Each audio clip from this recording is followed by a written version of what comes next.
El rey caminaba cabizbajo, taciturno, con la mirada perdida. La noche había sido muy triste y bastante larga. Se había pasado esas primeras horas, del 26 de noviembre de 1504, yendo de la alcoba real a sus aposentos, pendiente de su esposa. Y apenas despuntaba el día, y una tímida luz se dejaba ver por el ventanal del palacio real que daba a la plaza medinense. Y Fernando se sobresaltó, y las lágrimas inundaron sus ojos cansados y apagados al comprobar cómo una amplia muchedumbre de castellanos, abrigada con mantas de lana, estaba agolpada a las puertas de palacio, esperando las noticias que se daban sobre la salud de la reina. El frío era atroz. Había estado nevando toda la noche, y un manto blanco cubría calles y plazas. El rey Fernando, al poco, mandó que unos sirvientes sacaran leche caliente con bizcocho, y que en su nombre dieran las gracias a los vecinos por las muestras de cariño hacia Isabel.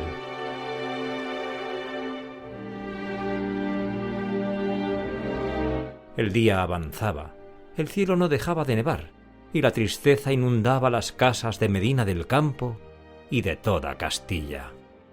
En la alcoba los médicos reales, los doctores Soto y Julián, hacía horas que dejaron por fin de hacer sangrías a la reina. Ahora sí, habían pronosticado que la vida de la soberana se acababa, y el sacerdote le había vuelto a visitar para encomendar su alma al Altísimo. Al poco, mientras rezaban el Ángelus, Fernando se acercó a la cama de su esposa. Cogió la mano de Isabel, ya sin pulso, y lloró. Lloró amargamente, desconsoladamente. Besó su frente y le dijo tembloroso y musitando: «Os amo». Sintió lo que se siente al morir un ser querido y amado, la más absoluta soledad. En ese momento todo el reino sintió un tremendo dolor, y en el corazón de Castilla se confirmó la soledad de un rey. Un águila imperial, curiosamente, llevaba varios días merodeando los alrededores del castillo de la Mota, y desde allí oteaba toda la villa castellana, como queriendo mostrar a todos los medinenses la presencia vital de la reina. Y de repente, mientras las campanas de los templos sonaban para anunciar el Ángelus, alzó el vuelo. Era ese águila de San Juan que tanto cariño despertó en Isabel y que adoptó para su escudo personal y para el de Castilla y Aragón una vez que fue proclamada reina. Y alzó su último vuelo, un último vuelo para acompañar, en ese preciso instante, el suspiro final de la vida de la mejor reina que tuvo España.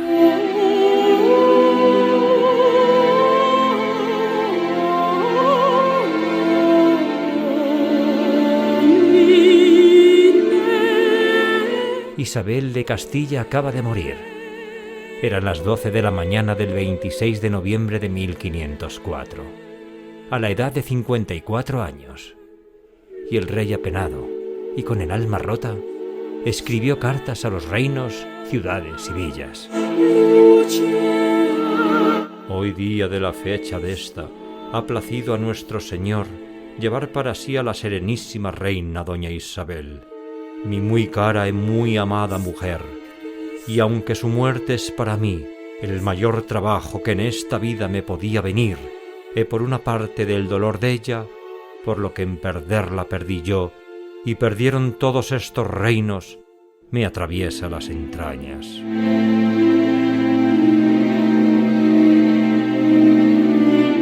De lo que se comprueba, y es más que evidente, el amor que toda Castilla sentía por ella. Estoy convencido que aquellos días fueron de un dolor inmenso en toda España. No hay más que comprobar las muestras de cariño y de reconocimiento que recibió a lo largo de su entierro por los caminos de Castilla. Se la vistió con hábito franciscano para la mortaja. Se la colocó cuidadosamente en un ataúd cubierto con cuero y piel de becerro para su traslado a Granada, y tras celebrar funeral solemne por su alma en Medina del Campo, partió su cadáver el 27 de noviembre de 1504 rumbo al convento de San Francisco de la ciudad granadina. Lucio Marineo Sículo así lo relató.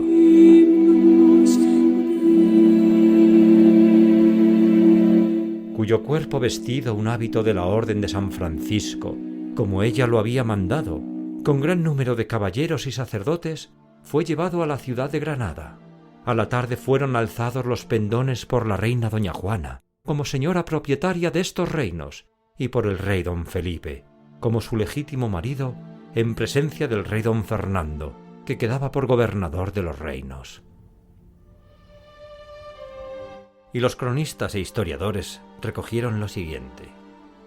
Pedro Mártir de Anglería dijo: «De dolor se me cae la mano derecha. Me veo, sin embargo, obligado a escribir. Exhaló la reina aquella alma, grande, insigne, excelente por sus preclaras hazañas.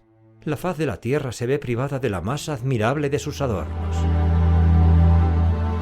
Hernando del Pulgar escribió: «Sobrevino recia enfermedad corporal a la reina doña Isabel, oprimidas y agravadas las femeninas fuerzas de la cristianísima reina. Estuvo por espacio de 100 días continuos de gran enfermedad fatigada, y acabó sus días la excelentísima reina doña Isabel, honra de las Españas, espejo de las mujeres, en la villa de Medina del Campo, a 26 días del mes de noviembre de 1504, entre las 11 y 12 del día». Lucio Marineo Sículo, años más tarde, narraba así el fallecimiento de doña Isabel. La muy católica reina doña Isabel, ya muy fatigada, con los muchos y grandes negocios que de continuo se le ofrecían, estando en Medina del Campo, cayó en dolencia muy grave, con la cual, peleando más de 50 días, hizo su testamento con mucha discreción y cordura, y la salud de su ánimo se partió desta vida mortal la muy grande honra y bienaventuranza de las Españas en Medina del Campo, a 26 de noviembre del año de 1504, en el cual día, por cierto, perdieron las Españas su gran felicidad, su bienaventuranza y un dechado muy hermoso de todas virtudes.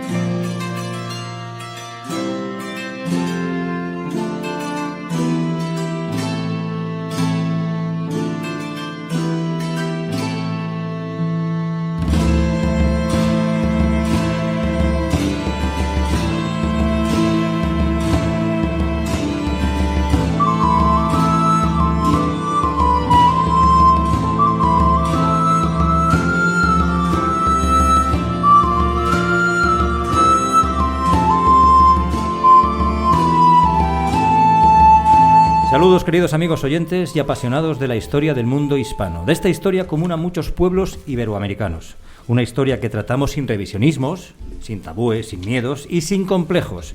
Gracias por escuchar Hispanos sin complejos. Antes de empezar con este capítulo, que probablemente sea el último de esta temporada, Permitidnos que os traslademos una gran alegría que nos envuelve a Hispanos Sin Complejos, y es la gran audiencia que hemos logrado y los magníficos comentarios que hemos recibido con nuestro programa anterior, que dividimos en 2 píldoras y que titulamos Del testamento de Isabel la Católica al legado español en los Estados Unidos. Gran acogida, no solo en España, sino en toda la franja hispana de Estados Unidos y, por supuesto, en el resto de Hispanoamérica. Así que muchísimas gracias de todo corazón.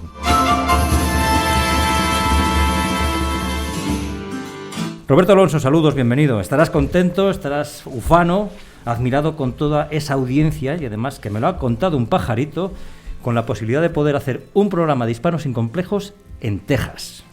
Pues efectivamente, buenas noches a todos los aquí presentes, en un lugar emblemático, precioso. Nos encontramos aquí en la alcoba donde probablemente falleciese Isabel la Católica. Y es verdad, Raúl, el pasado 21 de octubre fue un día extraordinario de historia de España, que tuvimos el privilegio de compartir con unos amigos venidos de Estados Unidos, de Texas. Y bueno, pues ha sido un éxito, la verdad es que sí, por todos los comentarios que nos han comentado. Así que un lujo y un placer fue grabar con ellos. Y es verdad, tenemos una propuesta que quizás el año que viene en Texas podamos hacer un programa. Así que damos las gracias tanto a Ricardo, Marta y Alfonso y a Gabriel, también desde Nuevo México, que intervinieron en el programa. Estamos deseando irnos por allá, Roberto. Yo por lo menos estoy deseando irme a Estados Unidos a visitar a nuestros hermanos, primos hermanos. Efectivamente, como debe de ser. Sí, señor. Bueno, pues antes de empezar, os vamos a seguir recordando a todos los oyentes y a los que estáis aquí viéndonos en directo, dónde podéis escucharnos para que os podáis suscribir a nuestro podcast y cada vez la comunidad de Hispanos Sin Complejos sea mayor.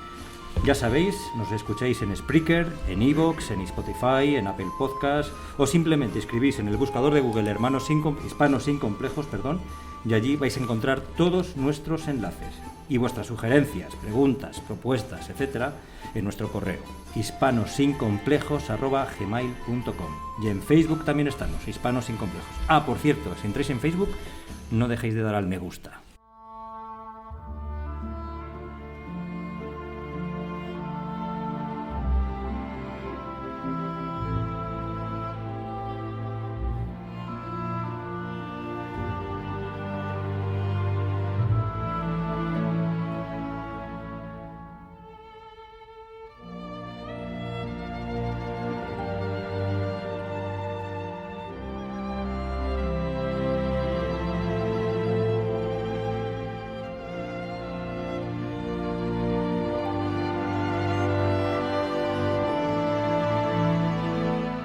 Hoy, queridos amigos, se conmemora el 518 aniversario de la muerte de la reina Isabel la Católica, en Medina del Campo, en el Palacio Testamentario de la Villa Medinense. Y por cerrar el círculo de los temas que hemos tratado en Hispanos Sin Complejos, hoy vamos a hablar del testamento y del codicilio de Isabel la Católica, el sueño de una reina. Roberto, vamos a hilar el anterior capítulo y porque ambos tienen el testamento de Isabel la Católica como hilo, valga la redundancia, el hilo conductor.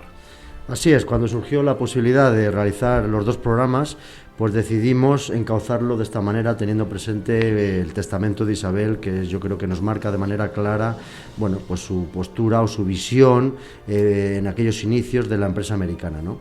Y es que el testamento de Isabel es quizás el origen de donde parte el sueño de una reina, y así lo hemos querido titular el programa de hoy, el sueño de una reina, y también el sueño del reino de España, que luego derivó en aquella monarquía hispánica que acogió tantos territorios. Isabel de Trastámara, reina propietaria de estos reinos, es decir, Isabel I de Castilla o Isabel la Católica, que también fue reina consorte de Aragón, va a redactar aquí en Medina del Campo, en este Palacio Real Testamentario, su testamento vital. Curiosamente lo va a hacer un 12 de octubre del año 1504, justamente 12 años después del descubrimiento de América, de las Indias, que decían, ¿no?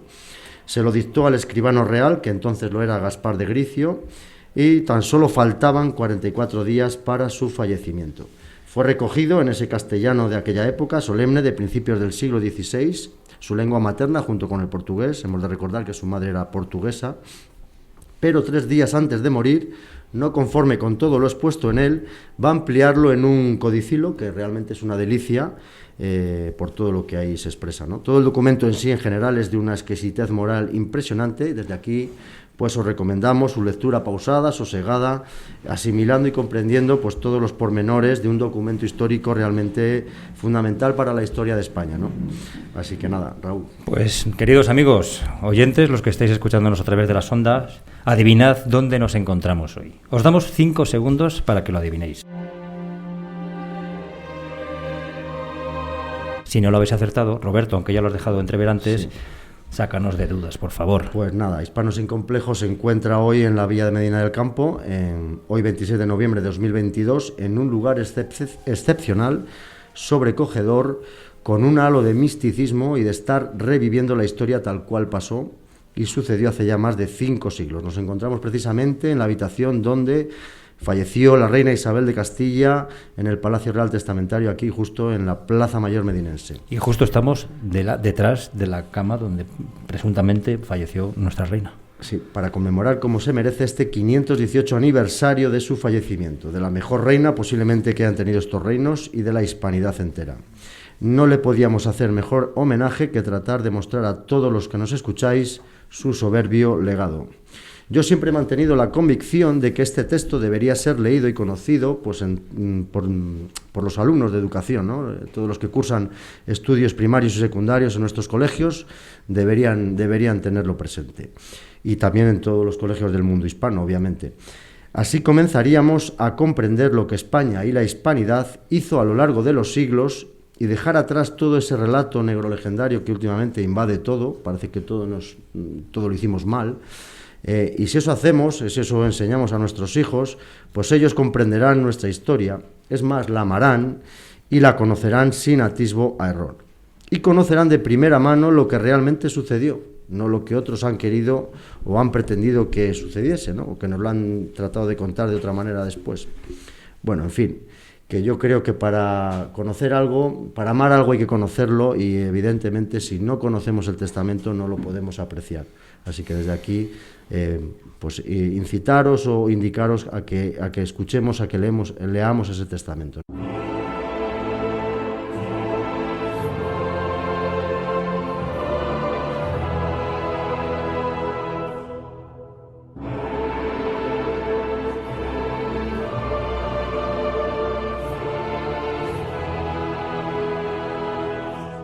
España sea quizás la nación que de manera más unánime ha interiorizado lo que otros países, y me refiero por ejemplo a Inglaterra, Francia y Holanda, han vertido o han dicho de manera negativa y despectiva hacia nosotros, hacia nuestro país, hacia nuestra nación.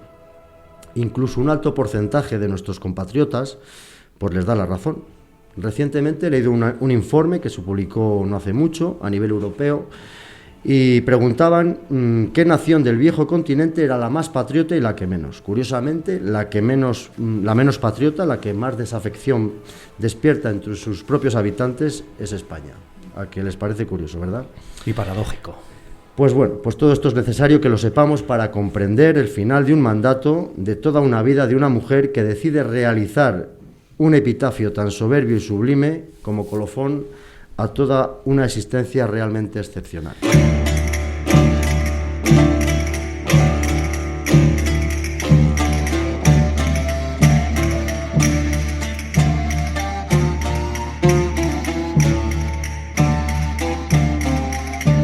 Pero antes de nada, queridos amigos oyentes y queridos amigos que estáis aquí viéndonos en el Palacio Real Testamentario de Medina del Campo, vamos a presentar a los invitados que nos acompañan hoy en nuestra mesa de tertulia, aquí en este histórico y sobrecogedor, impresionante lugar en el que nos encontramos. Roberto, preséntanos, por favor, a todos estos invitados, queridos amigos que están con nosotros. Bueno, pues en primer lugar se encuentra con nosotros, tenemos el gusto de tener presente al excelentísimo alcalde de Medina del Campo, don Guzmán Gómez Alonso.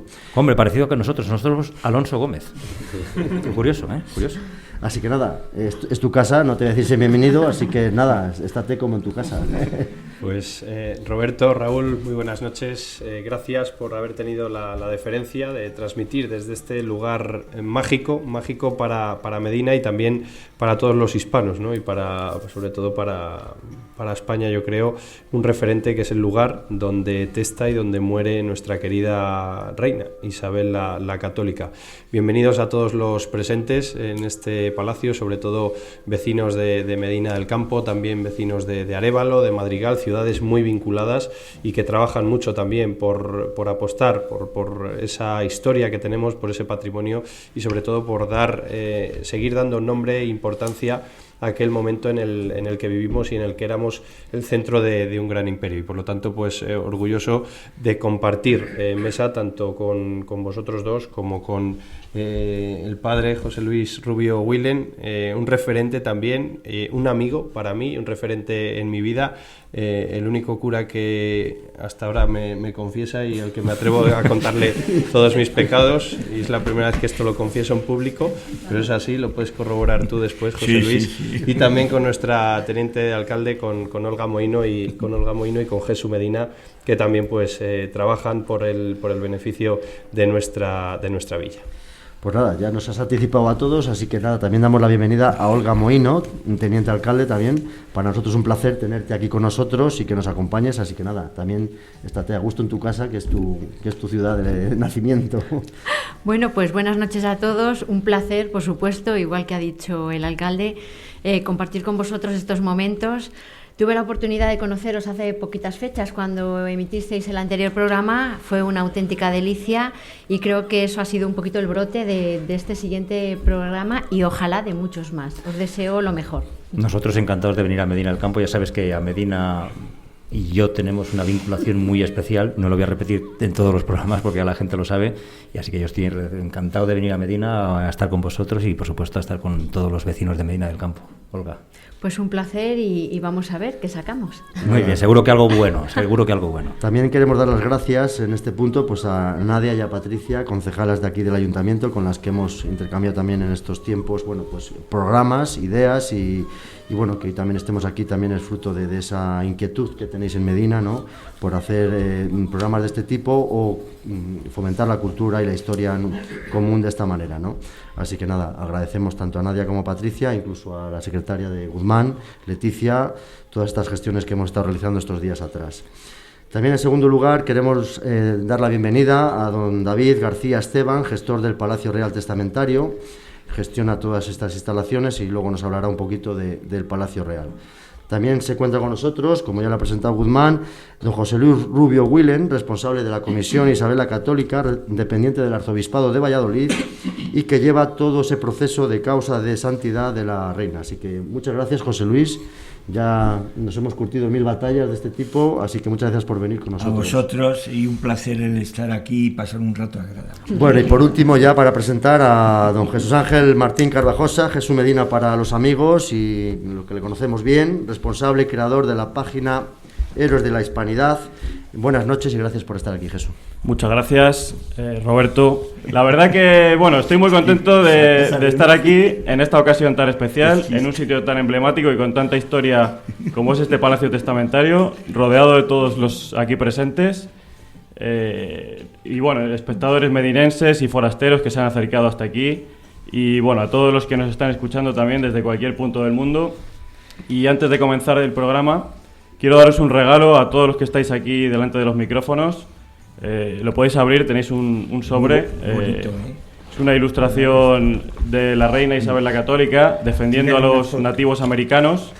Una obra que está siendo expuesta en diferentes localidades de España y que hace poco estuvo presente en la Biblioteca Municipal de Medina del Campo junto a otras 12 grandes mujeres de nuestra historia. Y estoy seguro de que tanto Raúl como Roberto durante el programa nos detallarán por qué Isabel aparece en esta ilustración defendiendo a los nativos de América.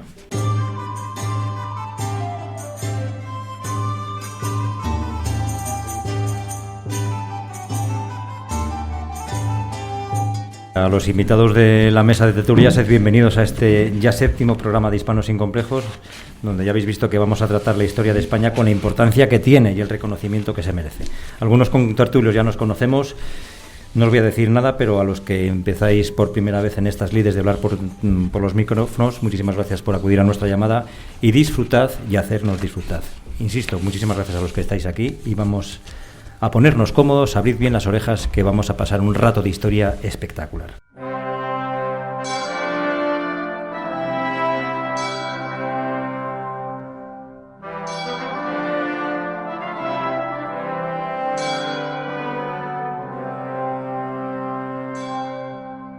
Si nos permitís, para empezar, queridos amigos, vamos a hacer una breve descripción de este documento histórico, el Testamento de Isabel, que es un documento impresionante, y luego vamos a debatir entre todos un poquito, si os parece, Roberto. Pues sí, lo primero que podemos decir es que tanto el Testamento como el Codicilo de Isabel quizás sea uno de los conjuntos documentales jurídico-políticos más importantes de la historia de España. Además, en él, Isabel nos deja de manera impecable su legado político como reina de Castilla. Pero es que también nos da una visión muy humana de cómo era como mujer, como esposa y como madre. Y por supuesto, en todo lo relativo a otras facetas o aspectos como su fe cristiana, su incrementable fe en Cristo y sus preocupaciones personales por sus hijos y su esposo el rey Fernando, así como por sus súbditos, deudas, injusticias, etc. El testamento lo va a redactar ante el escribano, que entonces lo era Gaspar de Gricio, y nada, por aportar un dato relevante sobre los últimos días de vida de Isabel, decir que un cronista de la época, Lorenzo de Padilla, reflejó la actitud resignada de Isabel al decir: y visto por la reina que era voluntad de Dios de la llevar a descansar, mandó que no importunasen más a Dios con su salud, y olvidadas las cosas de este mundo, entendió en la salud de su ánima. La reina Isabel tenía casi 54 años cuando fallece en torno al mediodía, dicen que a la hora del Ángelus, aquí en Medina del Campo, en aquel histórico 26 de noviembre de 1504. Y hoy, queridos amigos, oyentes hispanos del mundo, es 26 de noviembre de 2022 y estamos en Medina del Campo, en el epicentro de la historia. Por dar otro dato interesante, decir que a lo largo de muchos años se pensó que su muerte había tenido lugar en el Castillo de la Mota. Hoy sabemos con total seguridad que su fallecimiento tuvo lugar aquí, en el palacio que los Reyes Católicos tenían en esta plaza medinense.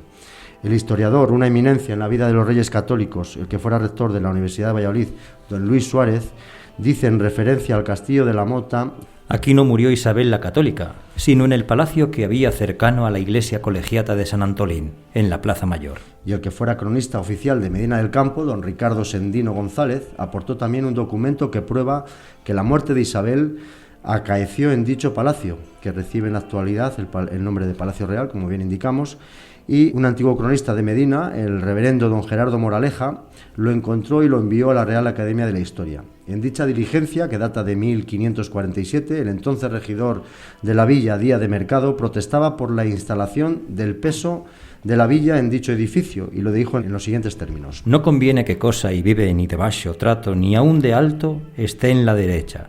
Simplemente, por más no fuese de haber muerto en ella la muy alta y muy poderosa y esclarecida reina doña Isabel, Nuestra Señora de gloriosa memoria, porque fue tanto el amor y voluntad que todos los reyes han tenido a esta casa, que ella quiso morir en ella.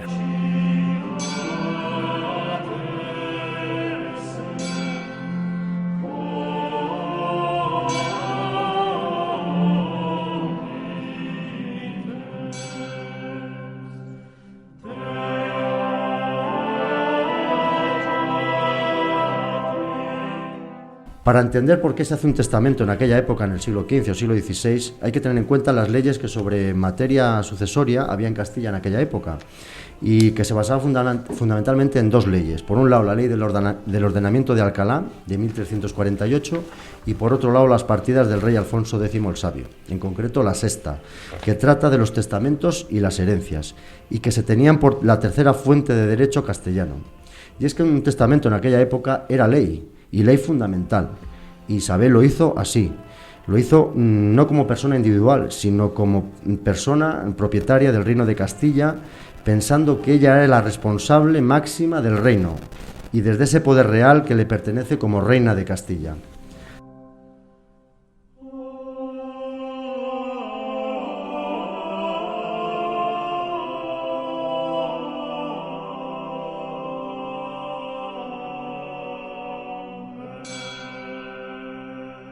David, eres el gestor, ¿no?, del Palacio Real Testamentario. Nada, preguntarte un poquito, bueno, como habíamos comentado, cuéntanos un poquito este edificio, un poquito su historia, si ha sufrido alguna reforma, si realmente estamos en la misma habitación donde murió la reina, en fin, ilústranos un poquito, que tú conoces bien estos pormenores. Perfecto, bueno, pues es que el palacio tiene muchísima más vida. que la que aquí se presenta en el centro de interpretación. Sabemos que el palacio ya existía desde mediados del siglo XIV, en la época del rey Pedro I.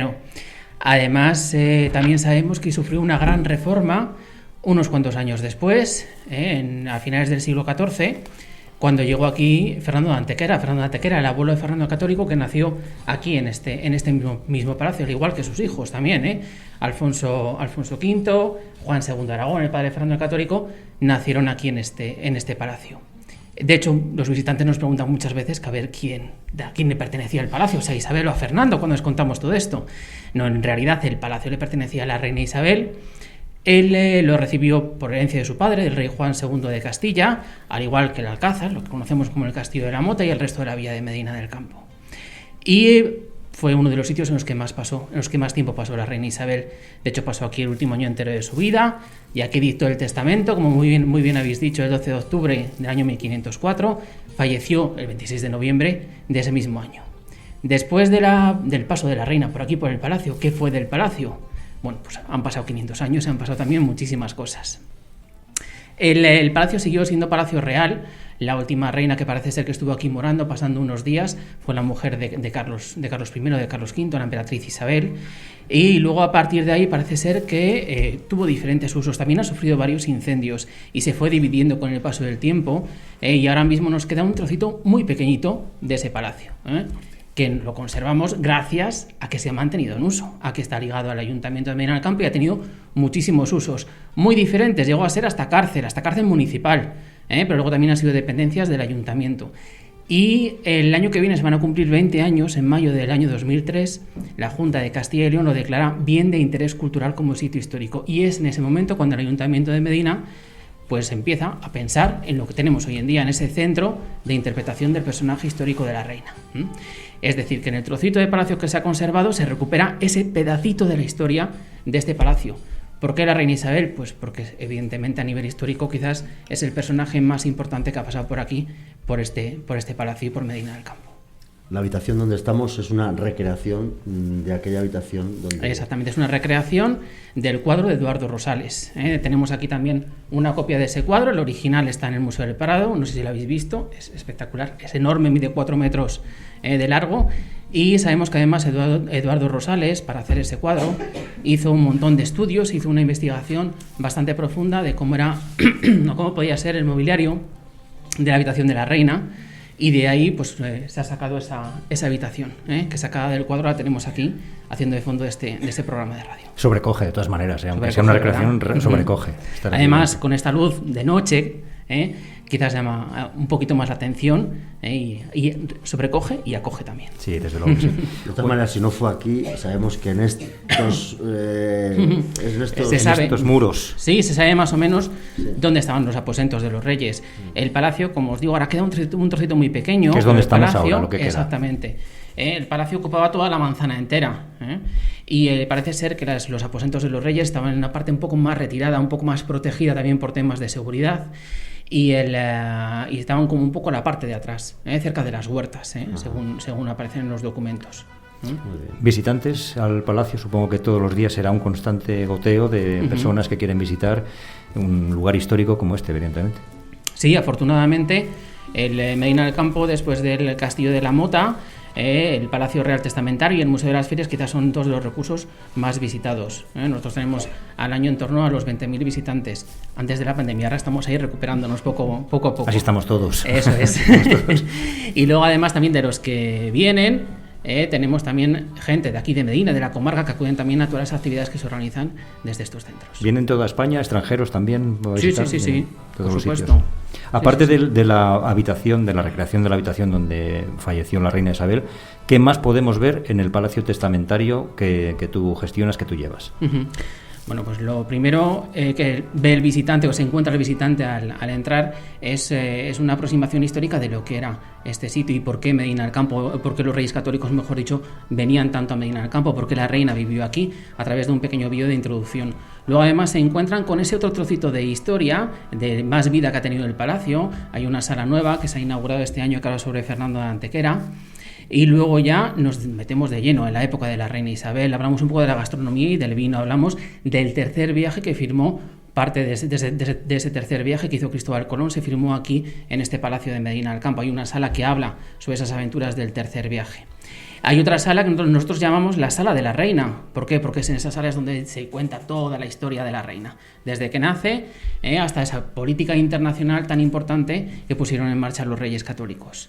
Y luego quizás las dos salas más importantes, donde está la Sala del Testamento 1 que llamamos nosotros, donde nos vamos a encontrar con una vitrina donde está ese facsímil del testamento de la reina Isabel, explicado, que además, como es un poco complicado de leer, que nos lo hemos leído varias veces, ¿verdad? Sabemos de qué va y la letra tan complicada que tiene. Tenemos un recurso digital, es una pantalla táctil donde el visitante puede ir buscando la página que quiera y pulsando sobre ella, la misma reina Isabel le va a dictar ese testamento. Podemos escuchar cómo se hablaba también en el castellano de hace 500 años, que eso además a los escolares que nos visitan les llama mucho la atención. Y luego, por último, el colofón es esta sala donde tenemos la recreación de la habitación de la reina y donde también se explica ese cuadro que hizo Eduardo Rosales, donde aparece la reina Isabel dictando el testamento. Que probablemente la habitación es lo que más sorprenda al visitante y al turista. Exactamente. Quizás es lo que es el punto final, el punto culmen de la visita al palacio, es una de las cosas que más llama la atención. Me hizo muchísima ilusión cuando estuve en Sos del Rey Católico, en la casa natal de Fernando de Aragón. Ahí está el otro facsímil del testamento de Isabel, y lo pudimos también escuchar, contemplar, y bueno, de esas cosas curiosas que te encuentras, claro, en el lugar donde nació Fernando de Aragón, pues estaba allí el testamento también de Isabel la Católica. Así que nada, curiosidades de nuestra historia. Para las personas que nos escuchan, como decíamos antes, que vienen de Estados Unidos, que nos escuchan y quieran venir a ver el Palacio Testamentario, ¿qué días abrís? ¿Qué hay que hacer para poder ver el Palacio Testamentario? Bueno, eso son todo facilidades. Abrimos todos los días, de lunes a domingo. Estamos abiertos de martes a domingo, mañana y tarde, y los domingos y los lunes en horario de mañana. Para visitar el palacio ahora mismo no es necesario reserva previa, según va llegando la gente, lo va viendo. Calculan unos 40 minutos aproximadamente, y que lo calculen ya también para aprovechar y visitar Medina del Campo y el resto de cosas que ofrecen. Luego también sí que les recomendamos que antes de venir, que entren en la página web del palacio. Nosotros normalmente todos los meses tenemos algún tipo de actividad y pueden también acogerse a esas actividades. Pues tienes mucha audiencia que te está escuchando, así que por favor invítales a todos a que vengan a ver el Palacio Real. Nada, pues la invitación queda extensa a todos los que nos están escuchando. Ya sabéis, aquí en Medina del Campo, en plena Plaza Mayor, la gran Plaza Mayor que tiene Medina del Campo, quizás uno de los trocitos de historia más importantes que tenemos en esta zona. Muy bien, David, pues muchísimas gracias. Un placer escucharte. Gracias a vosotros. Muchas gracias. Nos vemos al pronto.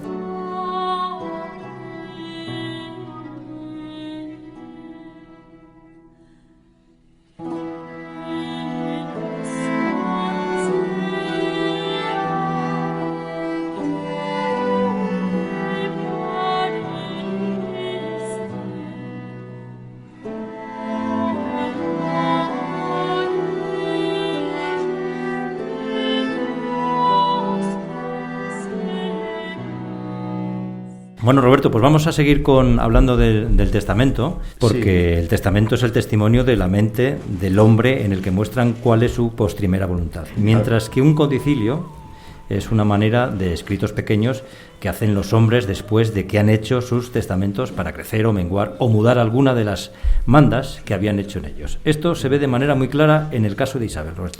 Es cierto, para realizar el testamento se necesita la presencia de 7 testigos. En aquella época se exigía 7 testigos para que lo firmen y en él pongan sus sellos, mientras que en el codicilo no se exigían estas formalidades, tan solo hacían falta 5 testigos, y tanto en el testamento de Isabel como en el codicilo esto se observa claramente. Hay 7 testigos para el testamento y 5 para el codicilo. Por otro lado, el testamento se puede hacer de manera oral, pero en este caso, bueno, pues se hizo por escrito y fue registrado o escrito por el escribano de entonces, que era Gaspar de Gricio. Y lo hicieron se pudo hacer en pergamino de cuero, de papel, se estima, o en cualquier otra cosa que se pueda hacer escritura, al igual que el codicilo, ¿no? Y por último, la última cuarta cosa que hay que tener en cuenta en este tipo de documentos, de tanto el testamento como el codicilo, es que el testamento posterior deroga al anterior, mientras que el codicilo posterior no revoca al anterior, que se mantiene esa voluntad. Isabel, que sepamos, solo hizo este testamento y este codicilo y se ajustó a la ley que entonces existía en Castilla, que como he mencionado antes eran las partidas de Alfonso X el Sabio. ¿Y por qué la fecha del 12 de octubre del testamento? ¿Es casualidad o no? ¿Vosotros qué pensáis, queridos amigos? Bueno, pues Isabel lo redacta, es verdad que lo redacta el 12 de octubre de 1504, en el 12º aniversario del descubrimiento de América. El historiador Tarsicio de Azcona, que ha fallecido recientemente, apuntaba que parece ser que Isabel no había dictado con anterioridad ningún testamento ni tenía intención de hacerlo en esta fecha. Por otro lado, no sabemos si la fecha elegida fue casualidad o no. No podemos demostrar a ciencia cierta si fue voluntad de la reina que la fecha del otorgamiento de su testamento coincidiera con tan señalada fecha o fue fruto de la mera casualidad. Lo cierto es que al indicar la fecha del testamento, el 12 de octubre, no menciona para nada los acontecimientos que tuvieron lugar en esa fecha. Como dije antes, el historiador Luis Suárez se limita a decir que Isabel firmó el testamento el 12 de octubre exactamente 12 años después de que las carabelas de Colón avistaran la costa americana, nada más. Y además menciona que no hubo intencionalidad en relacionarlo con esta fecha, porque Isabel, apunta él, no fue consciente de la magnitud de lo descubierto. Otro historiador, por ejemplo, Manuel Fernández Álvarez, se limita a decir que era curiosamente en el día del aniversario de un hecho glorioso, el 12 de octubre de 1504. A mí me van a permitir la osadía, puede que esté equivocado, pues soy un humilde y torpe escribano, pero sí quiero creer y pensar que aunque no era consciente de lo grandioso de la empresa americana, pues tan solo habían transcurrido 12 años, como apuntamos, sí que intuyó mínimamente la importancia que aquellas tierras recién descubiertas pudiesen tener en el futuro, y lo vislumbró en ese sueño que hemos titulado para este programa. Pero creo que el redactarlo ese 12 de octubre quiso dejar claro la importancia que para Castilla y para España tenía el descubrimiento de América. Pues nada, vosotros, queridos amigos oyentes y los que estáis aquí, haceos vuestra composición de lugar y pensad lo que queráis. ¿Casualidad? No. ¿Quién sabe?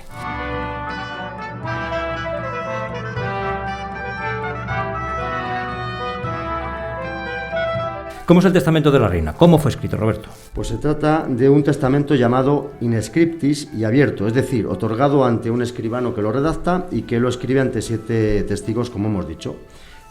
Gaspar de Gricio fue el que lo escribió y los 7 testigos fueron, entonces estaban aquí en Medina del Campo, don Juan Rodríguez de Fonseca, que era el obispo de Córdoba, don Fadrique de Portugal, que era el obispo de Calahorra, don Valeriano Ordóñez de Villaquirán, que era obispo de Ciudad Rodrigo, Martín Fernández de Angulo, arcediano de Talavera y del Consejo Real, el doctor Pedro de Oropesa del Consejo Real también y el licenciado Luis de Zapata del Consejo Real, así como Sancho de Paredes, que era camarero de la reina. Fue escrito en pergamino, como dijimos, de cuero, recogiéndose en 19 folios o caras, y una vez terminado el documento fue doblado y se cerró con las 7 cuerdas, una por cada testigo, sellándose el documento con los sellos de los testigos al final de dichas cuerdas.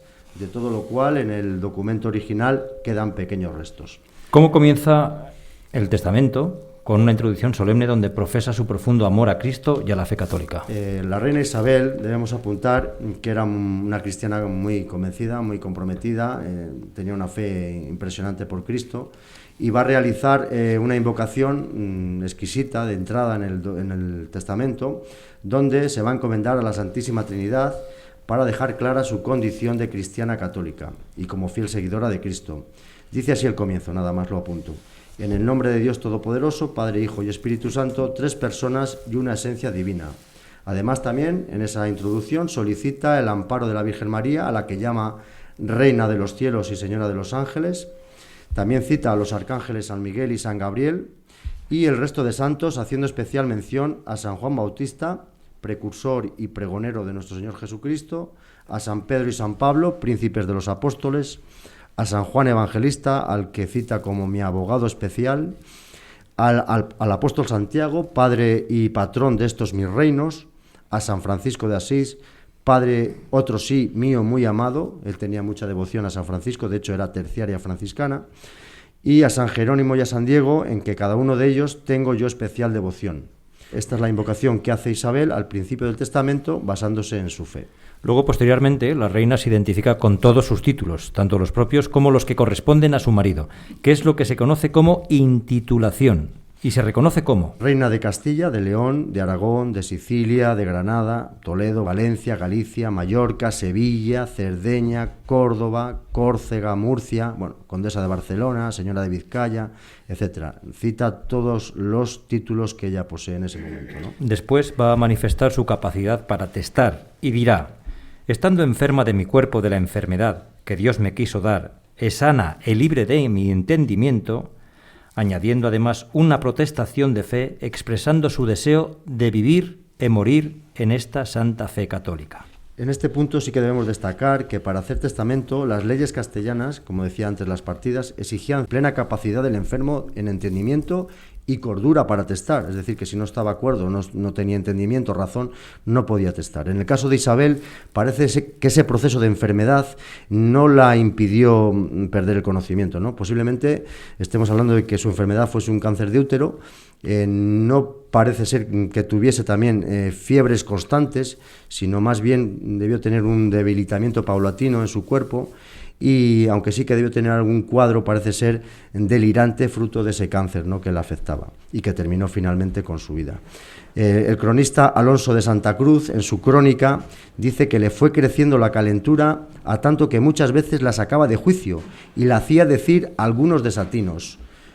Aunque esto no quiere decir que ese fuese el estado habitual de la reina en sus últimos días, puesto que más adelante añade que recibió los santos sacramentos con gran contrición y lágrimas y no consintió que miembro suyo fuese visto sino solo por el sacerdote. Esto indica, pues que tiene una actitud y un grado de conciencia, de pudor y de recato, ¿no? Y por supuesto de humildad y de humanidad. Luego están todas las cláusulas centrales del testamento, donde se muestran las últimas voluntades de Isabel la Católica.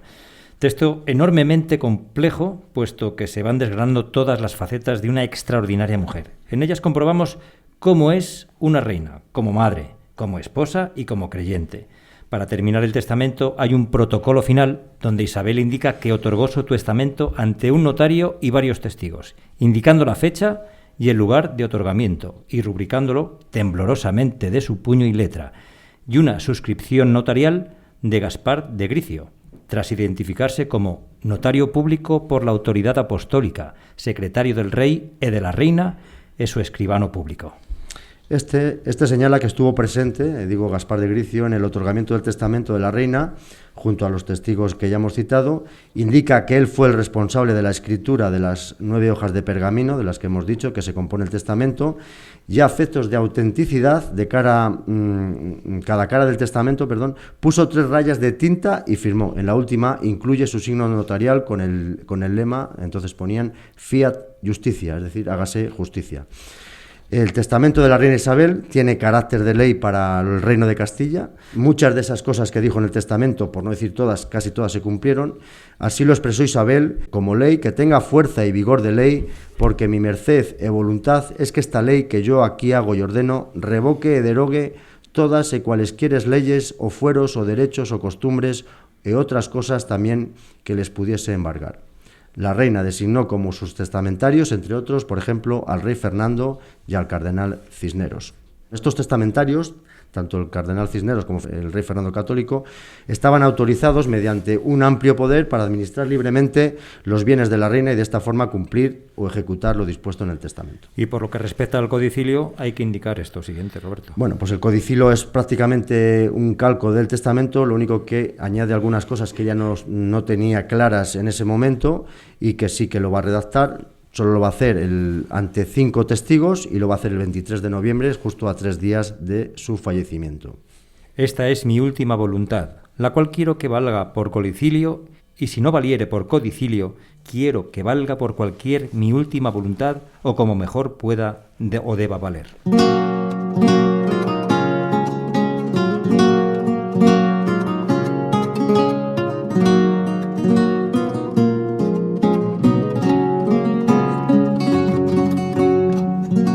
Pues en este punto, queridos amigos, vamos a hablar con el regidor de la Villa de Medina, don Guzmán Gómez Alonso. Saludos otra vez, buenas tardes, bienvenido. Raúl, muy buenas tardes. Nos gustaría saber, igual que a todos los oyentes y los que están aquí presentes, qué supone la figura de Isabel la Católica para Medina y, por supuesto, para su alcalde y su teniente alcalde, ¿Qué hacéis? ¿Qué actividades desarrolla Medina del Campo en torno a la figura de Isabel la Católica, cultura, turismo, etcétera? Cuéntanos un poquito. Bueno, pues no podemos decir que lo supone todo, ¿no? para Medina del Campo, porque gracias a Dios pues tenemos mucho patrimonio, mucha historia, y han sido muchos los personajes históricos que han pasado o vivido historias en nuestra villa, ¿no? Nuestra villa ha sido un potencial tremendo en la antigua Castilla, incluso en los reinos de España, pero sin duda alguna pues la figura de Isabel la Católica refleja una importancia tremenda en nuestra villa, refleja que nuestra villa era el centro de ese imperio que se poseía en esos momentos, y sin duda alguna pues también esto hace que tengamos una responsabilidad tremenda en cuidar la imagen de nuestra reina, y no solamente de nuestra reina, sino también de sus antecesores y de sus sucesores, porque estamos muy mal acostumbrados y no nos gusta, incluso a nosotros, sobre todo a los vecinos de Tordesillas, no les gusta escuchar el nombre de Juana la Loca, ¿no? Es la reina Juana I de Castilla.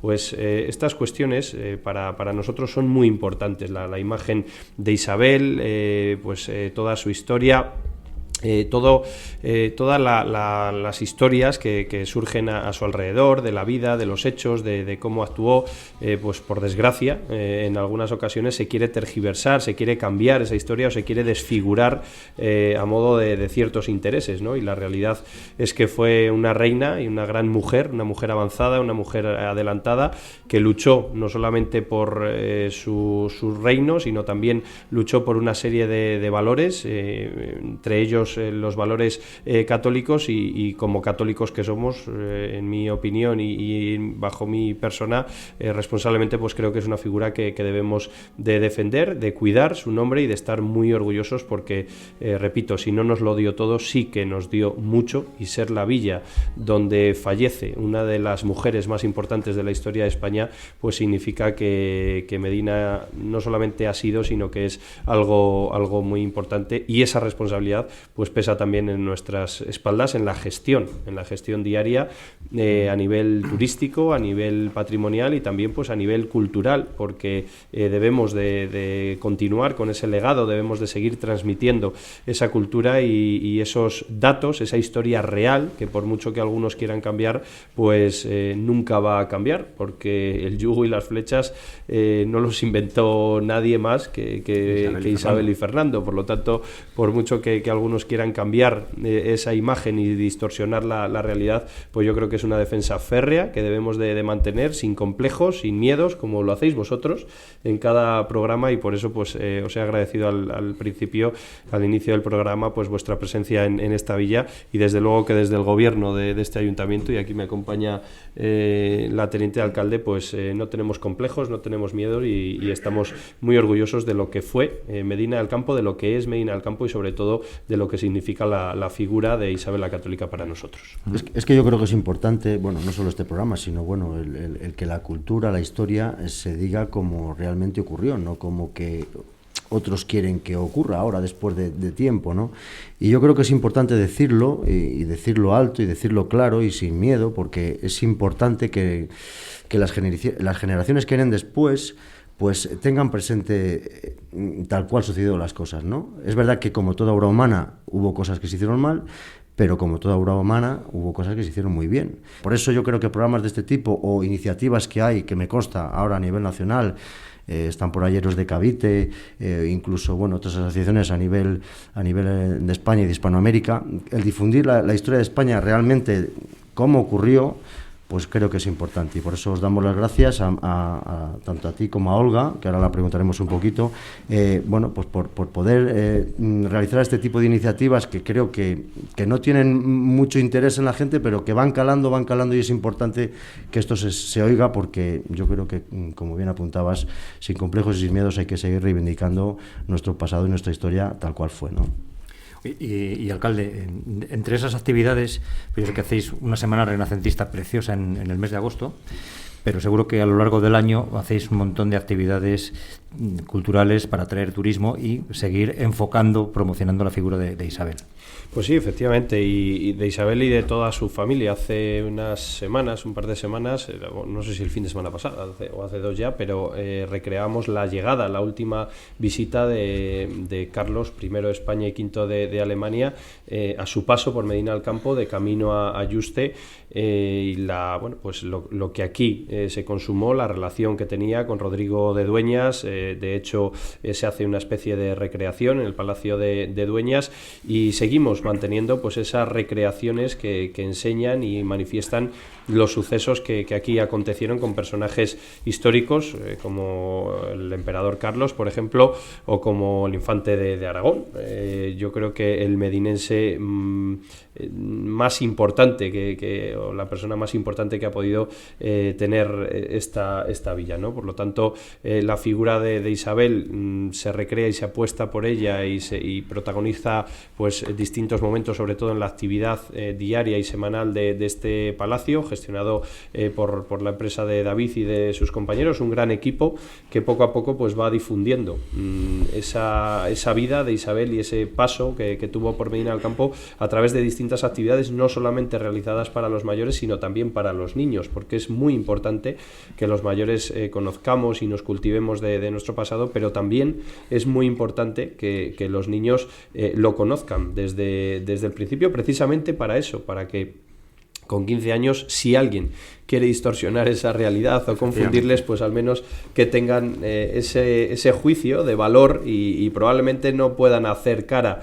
a una profesora, ¿no?, con 15 años, pero a mí me pasaba ya en el instituto, y precisamente mi profesora de literatura ahora es concejal en el ayuntamiento y chocamos en algunos plenos, pero ya teníamos nuestros debates y nuestras disputas porque ella veía la historia de una manera y bueno, pues yo la veía de otra manera, y sí que es cierto que la mayoría de los compañeros se callaban y escuchaban, pero yo siempre he sido un poquito pues reivindicativo o no sé si contestó, ¿no? Pero sin duda alguna pues sí que preguntón, y sí que la preguntaba que por qué pensaba en eso y si no era de otra manera. Entonces yo creo que los niños es muy importante que conozcan esa historia, se cultiven y no manipularles desde pequeños. Y desde luego que la empresa de David pues hace un gran trabajo y una gran labor en ese aspecto, y a través de juegos y actividades infantiles pues va enseñando y haciendo conocer todos esos datos.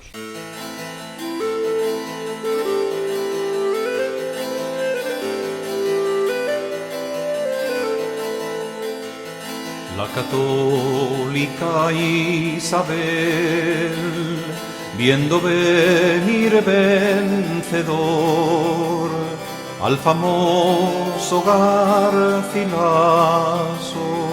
de aquesta suerte le habló. Olga Mohino, teniente de alcalde, saludos, bienvenida también otra vez. Saludos de nuevo, y bueno, yo por mi parte creo que el alcalde ha quedado muy claro cuál es la postura de Medina del Campo, la importancia que la figura de la reina Isabel tiene para nosotros, pero quiero daros la enhorabuena por un relato que habéis hecho muy fundamentado. No hemos acabado todavía. Bueno, y hasta ahora lo que he escuchado me ha gustado mucho, creo que habéis estudiado mucho y profundamente lo que ha sido ese momento histórico. No hay que olvidar que la reina marca un punto de inflexión en la historia mundial. Es que a partir de los reyes católicos tenemos la edad moderna, o sea, es un antes y un después. Creo que eso es importante ponerlo en relevancia, y sobre todo que nos hayáis trasladado de una manera tan clara que la historia es, o sea, que es que no podemos modificarla al uso de lo que queramos hacer por distintos tintes, por distintos comportamientos políticos o de otros intereses. Por eso, desde Medina del Campo tenemos muchísimo interés en mostrar la historia como es, como la hemos recibido por parte de nuestros predecesores, y desde aquí pues estamos fomentando muchísimo lo que es toda la importancia histórica de la reina Isabel, de todo lo que fue el momento posterior imperialista importante también. Y por nuestra parte, pues nada, con muchísimas actividades, no solamente a los escolares, sino para cualquier persona que quiera venir a Medina del Campo. Estamos en muchísimas muchísimas alianzas con otras poblaciones como Arévalo y como Madrigal, precisamente para poner en valor la figura de la reina Isabel. El triángulo isabelino, que estáis en las 3 villas, ¿verdad? Os íbamos a preguntar, porque cuando hemos hecho los programas en Madrigal, también sobre la reina, la alcaldesa Ana Isabel Zurdo nos contaba un poquito el proyecto que tenéis entre Arévalo, Medina y Madrigal, no sé cómo lo llamáis, las villas de Isabel. No sé si nos podéis también anticipar si ese proyecto sigue para adelante, lo vais a dar impulso, porque yo creo que muy bien apuntáis todo ese bagaje cultural histórico que tiene esta zona tan rica de Castilla. Yo creo que es una forma muy, muy bonita para darle realce y darle importancia, ¿no? Pues sí, de hecho se siguen realizando las visitas vinculadas, las visitas de recreaciones históricas relacionadas con la reina Isabel, se siguen realizando vinculadas los 3 municipios, tanto Madrigal como Arévalo como Medina del Campo, y trasladando esa imagen de ser complementarios, porque aquí no luchamos unos contra otros, aquí somos complementarios, y para Medina del Campo es muy importante Madrigal y Arévalo, y para Madrigal y para Arévalo pues es importante Medina, porque todos hacemos uno, y las personas que vienen a informarse, a estudiar, a disfrutar de algo de historia relacionada con la reina Isabel la Católica, pues saben que son 3 municipios que pueden aportar muchos datos y que pueden aportar también pues otro tipo de valores y de entretenimientos. Es un turismo cultural, pero es un turismo también familiar, ¿no? que disfrutan muchísimas personas. Cada vez son más las familias que nos visitan y que visitan también los municipios de Arévalo y de Madrigal, y yo estoy seguro que este es el inicio de muchas otras actividades vinculadas, y probablemente con otros municipios a través de distintas redes que funcionan de manera complementaria y que pueden llevar a ese turismo de un lado para otro, y sobre todo pues en estos municipios, ¿no? de un territorio que sufrimos la despoblación, y que es muy importante el turismo de interior y el turismo cultural, aprovechando esa historia y aprovechando ese patrimonio que lo tenemos, y además de estar orgullosos y decirlo, también lo tenemos que aprovechar, porque los comercios, la red comercial, la hostelería, todos los negocios y la economía de estos territorios, de estos pueblos que sufren en el día a día y en esta sociedad la despoblación, pues es importante el aprovechar ese recurso turístico allá de donde venga. Pues mejor gancho turístico que Isabel la Católica no vais a tener. Aparte de los encierros. No, bueno, los encierros ya se celebraban con la propia Isabel la Católica, ¿no? Por lo tanto, yo creo que es algo que tenemos que aprovechar. Por cierto, no le gustaban los toros, eso hay que decirlo, ¿eh? Sí, o sea, que es para que luego digan qué tal, o sea, quiere decir que era una mujer que no le gustaban los toros y lo decía abiertamente. Sí, o sea, y no como tenía, para no decirlo abiertamente ella, que era la reina.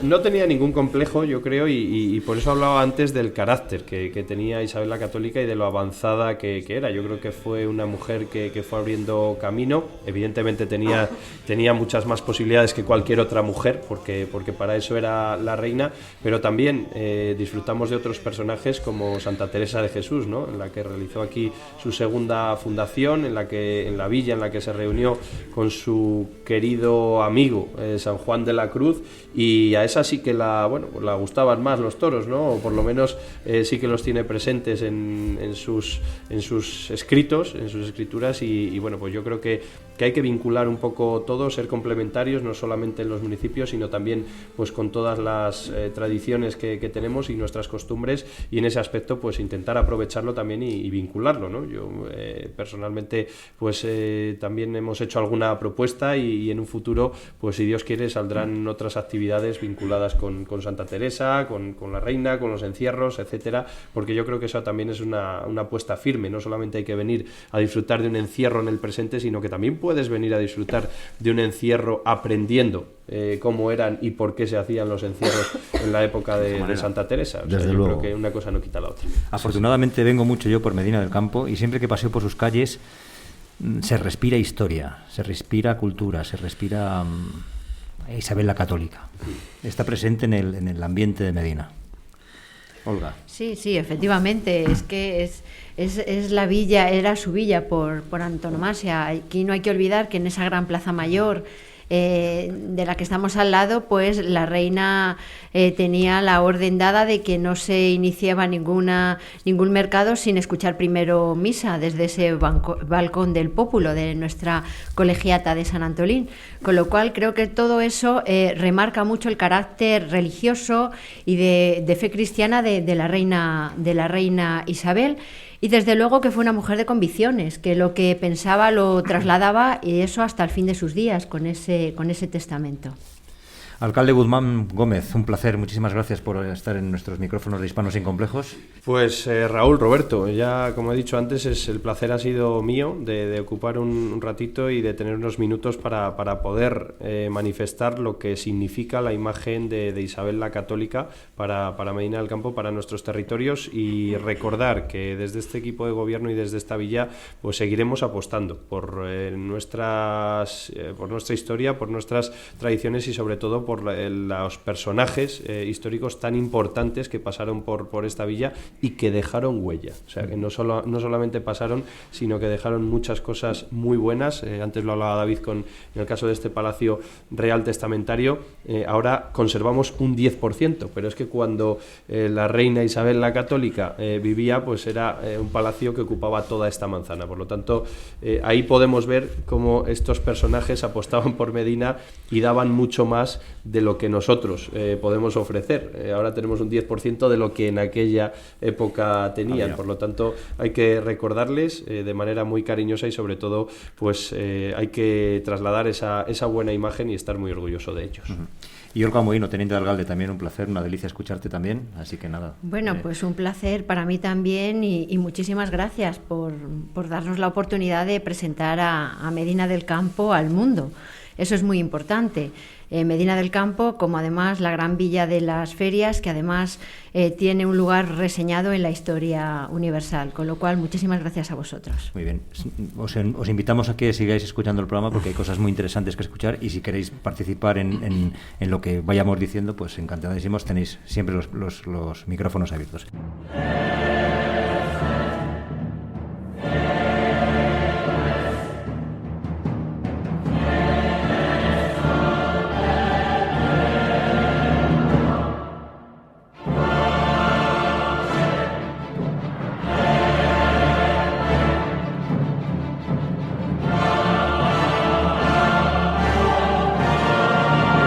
Roberto, nos vas a presentar, bueno, ya lo hemos presentado, pero vamos a hablar con nuestro amigo Jesús. Jesús, con el que colaboramos habitualmente, y bueno, creo que nos quieres comentar un nuevo proyecto que tienes en mente, así que nada, cuéntanos a ver de qué va a tratar. Bueno, pues como ya sabéis, muchos de vosotros, yo ya vengo trabajando desde hace un año aproximadamente en un proyecto que se llama Héroes de la Hispanidad, en el que divulgo mediante dibujos a los personajes más importantes de la historia de España y del mundo hispano. Entre ellos, bueno, pues por supuesto están los reyes católicos, muy vinculados con Medina del Campo, tanto Isabel como Fernando. Isabel firma aquí su testamento, muere aquí en este palacio. Fernando el Católico, tanto su padre como su abuelo nacieron en Medina del Campo, eran medinenses. Yo creo que eso es muy importante también, que todo el mundo aquí lo sepa en Medina, para que veamos la vinculación que tienen ambos. Y por aquí, como habéis dicho, hay muchos personajes muy importantes que han pasado por la historia de Medina.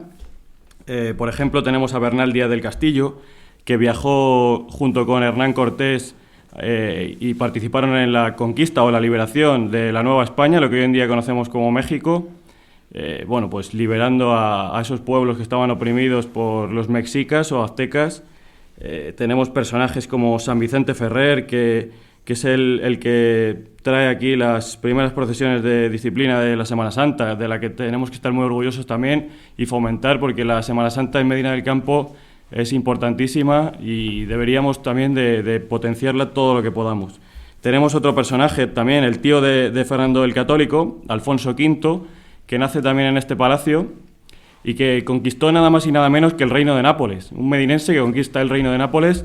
Él estaba muy influenciado por Alejandro Magno, e incluso tiene un arco, en el arco de Castillo de Castelnuovo en Nápoles, tiene un arco con su entrada triunfal en Nápoles, tiene una estatua en la plaza del Plebiscito de Nápoles, por si algún día lo visitáis, pues que sepáis que también hay medinenses que están en muchas partes del mundo, hay estatuas suyas, Alfonso V, por ejemplo, Bernal Díaz del Castillo.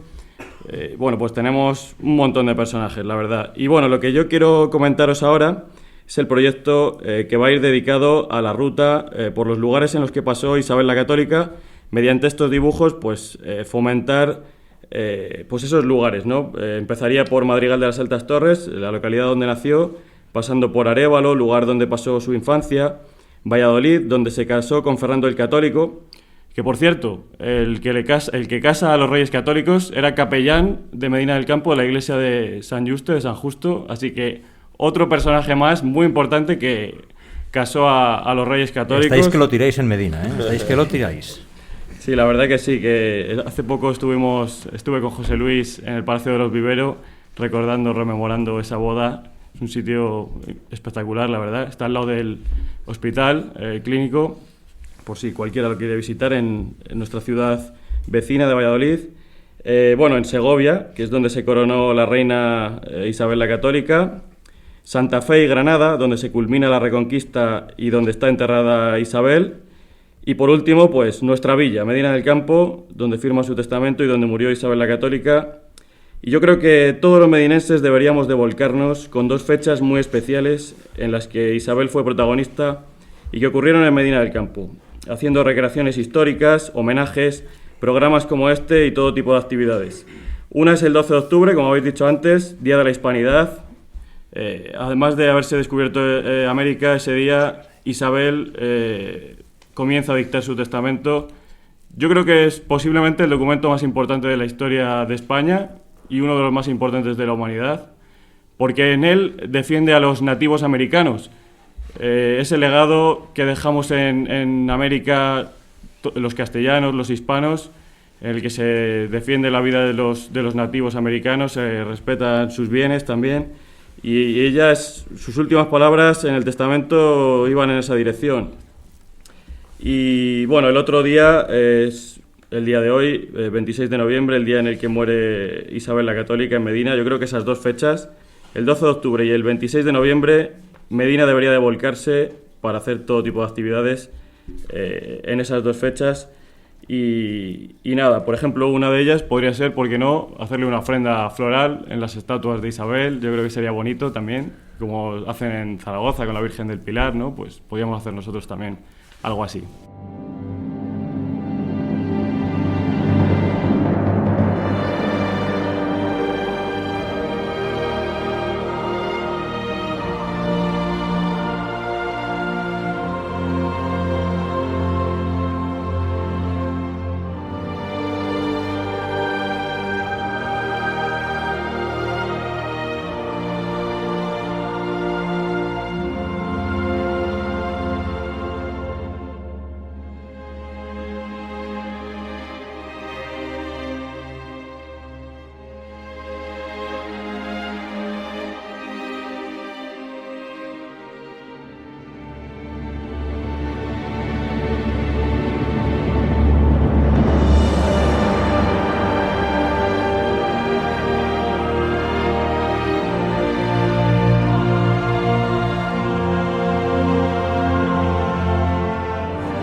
Bueno, vamos a seguir con el hilo del testamento, porque uno de los aspectos o temas más relevantes que vamos a destacar son varias conclusiones, pero nos queremos entrar en una que es muy importante para dar pie luego ya a nuestro siguiente invitado, y es hablar del Nuevo Mundo. Sí, no queremos aburriros mucho más. El testamento es en sí toda una delicia, ¿no? Ahí se retrata como abuela, se retrata como madre, se retrata como hija y se retrata como esposa. Os invito a que lo analicéis y lo podáis leer tranquilamente. Yo, si queréis el guión que he preparado, os lo puedo dejar, que es algo más extenso, pero bueno. Cobramos 10 euros por guión. Los iremos difundiendo por ahí, ¿no? Pero bueno, que tiene es muy rico, digamos, el testamento. Sí que nos queremos centrar, para luego dar pie a José Luis, todo el relacionado con el Nuevo Mundo, que ya algo ha apuntado Jesús, y nada, decir, bueno, pues que quizás en lo del Nuevo Mundo sea uno de los aspectos más significativos, tanto del testamento como del codicilo, pues deja claro el respeto, el amparo, el cuidado, la protección de los habitantes de ese nuevo continente que Isabel sentía por ellos. Y es que el descubrimiento de América constituye un punto y aparte, no solo para la historia de España, sino también para la historia universal. En aquel momento, ni Isabel ni España éramos conscientes de la trascendencia del hallazgo, pero sí que Isabel va a dejar de manera clara y rotunda en su testamento lo siguiente, y va a decir que las islas y tierra firme del mar Océano, descubiertas y por descubrir, ganadas y por ganar, han de quedar incorporadas a estos reinos de Castilla y León, según la bula que le concedió el Papa Alejandro VI, ¿no? Y es que hubo hasta 5 bulas que este Papa, también español, por cierto, concedió a los reyes católicos en 1493. Con relación al descubrimiento de América, donde se confirmaba este dominio de Castilla sobre aquellos territorios. Isabel quiso que Castilla gobernase y administrase aquellos territorios y que, por tanto, todos estos beneficios que desde allí se pudieran traer quedasen incorporados dentro de la demarcación del reino de Castilla y de León, porque dirá que fueron descubiertas y conquistadas a costa de estos mis reinos. Excluye a Aragón, no por nada, sino simplemente porque Aragón estaba en ese momento centrado más en su expansión hacia el Mediterráneo, reino de Nápoles, el problema que tenía con el Rosellón, la Cerdaña y el Rosellón, y lo realmente también impresionante es el exquisito trato que va a dar a los nativos de aquellas tierras. Y es que aquí es donde radica, yo creo, a mi juicio, la altura de miras de esta gran mujer. Dicen que los derechos humanos son del siglo XX, yo creo que los derechos humanos parten del testamento y del codicilio de Isabel, pues instituye por primera vez que esas personas sean libres, justamente tratadas, que dispongan de sus propiedades, que no sean ni esclavizadas ni sean propiedad de nadie. Es más, van a tener la condición de súbditos, como se decía entonces, igual que cualquier castellano de aquí de la península ibérica, ellos también tenían la misma condición, el mismo trato. Eso lo estableció un poco antes en una cédula que va a firmar en el año 1500. Es más, va a promover el mestizaje y el intercambio cultural. El codicilo lo deja bien claro, va a decir lo siguiente: procurar de inducir y traer a los pueblos de ellas y convertirlos a nuestra santa fe católica, enviar a las dichas islas, tierra firme, prelados y religiosos y clérigos y otras personas doctas y temerosas de Dios para instruir a los vecinos de aquellas tierras en la fe católica y enseñarles la doctrina y las buenas costumbres y que en ello pongan mucha diligencia. Yo creo que realmente algo excepcional, es único en la historia que una mujer tenga esa visión y solo por esta parte del testamento, y ahora nos lo va a comentar José Luis, que por eso está aquí con nosotros, Isabel la Católica debería haber sido proclamada santa hace tiempo por la Iglesia. Yo creo que la Iglesia o los santos tienen sus momentos y Isabel, creo, y me puedo equivocar, pero ahora nos puede corregir José Luis, Isabel fue un modelo de santidad en siglos anteriores. Porque, y os voy a citar, hay muchos ejemplos de santos que han surgido de aquella, digamos, evangelización de América, como por ejemplo el beato San Sebastián de Aparicio, el beato Juan de Palafós, Santo Toribio de Mogrovejo, San Junípero Serra, Santa Rosa de Lima o Vasco de Quiroga de aquí de Madrigal de las Altas Torres, gentes que fruto de ese testamento, de ese legado que deja Isabel, van allí a enseñar, a instruir, a dejar la fe católica a aquellas gentes.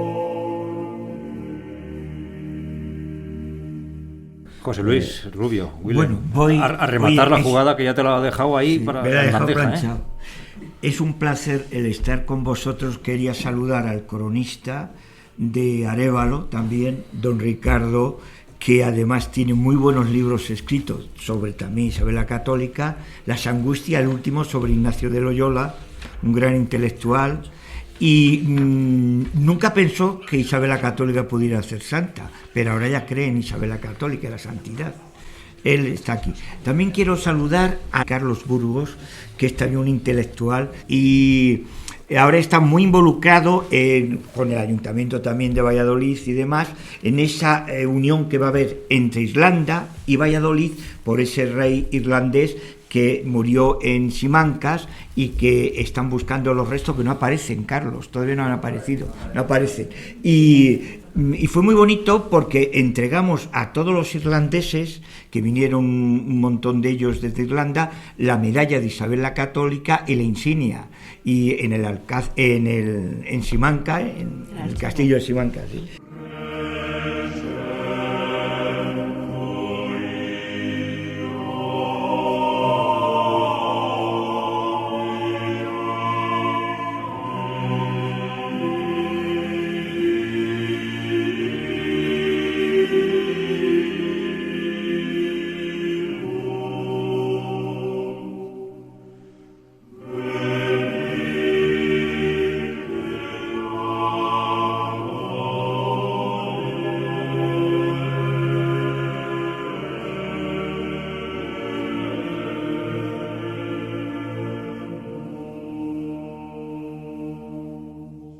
Bueno, la evangelización de América.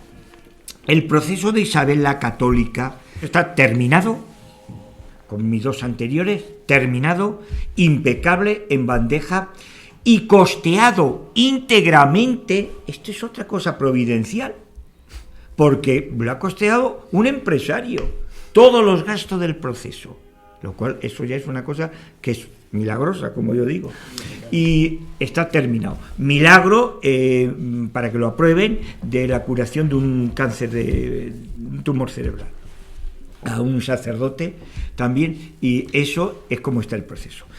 Yo lo cojo a la muerte de Vicente Vara. Siempre estaba en la comisión metido, pero yo lo cojo a la muerte de Vicente Vara. ¿Por qué?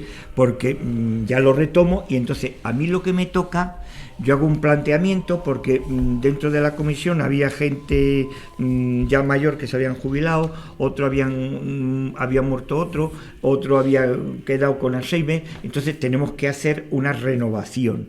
La forma de renovar, yo me hago el planteamiento que la etapa esta es la devoción popular.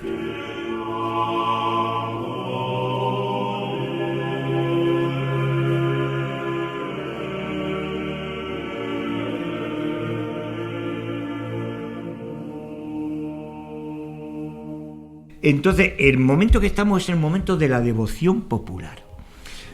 Este libro obedece a eso, porque se juntan todo lo de la comisión y dicen, vamos a poner un broche de oro a estos primeros años, con un simposio internacional que nadie se pensaba que iba a tener el éxito que tenía, donde Roberto tiene una ponencia aquí, además muy bonita, porque el título que le pusiste era ¿será proclamada santa Isabel la Católica? En este libro es un libro de muchos autores, pero como yo decía ayer en la Mancomunidad Tierra Medina, es un catecismo, porque es un libro donde se ve con grandes intelectuales americanos, europeos. Este es el compendio. Esto llevó mucho tiempo. Cada uno presentó su... Yo soy el coordinador de toda esta edición. No es lo mismo un libro de autor, que lo ves, el autor llegan los correctores, te lo corrige. Es que aquí teníamos que irvanar un montón de cosas en la edición de este libro. Este libro yo entro en el mismo momento. Pues yo en la comisión siempre he estado metido, porque mi vocación se la debo a ella. Lo que pasa es que yo nací en Granada y yo nací en una familia... Yo creo, José Luis, que en honor a ti tenías que verla hacer santa, porque es que lo vives. Es un milagro moral. Bueno, yo nací de una familia granadina de Granada, y donde yo he nacido viene a la Reina Santa. Pero es que además coincide dos cosas.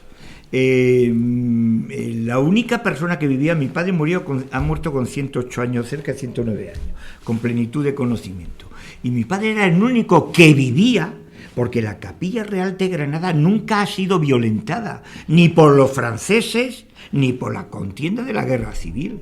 No así San Jerónimo, donde estaba enterrado el gran capitán. Eso fue todo profanado por los franceses, por supuesto. Tampoco fue violentada la colegiata de Villagarcía de Campos, porque está bajo la vocación de San Luis Rey de Francia. ¿Por qué no fue violentada la Capilla Real? No lo sabemos. Yo creo, pero es a nivel unipersonal, como la segunda esposa de Fernando el Católico era una princesa francesa, a lo mejor eso es mi teoría, pero yo no la he compartido hasta ahora con nadie, por eso nunca fue violentada. En el año 1942 hay una orden del gobierno para hacer un inventario de cómo estaban todos los sepulcros de reyes y no reyes en iglesias de toda España, para ver lo que había dentro. Y tocó la Capilla Real. Y dio una casualidad que yo ahí juego en Providencia.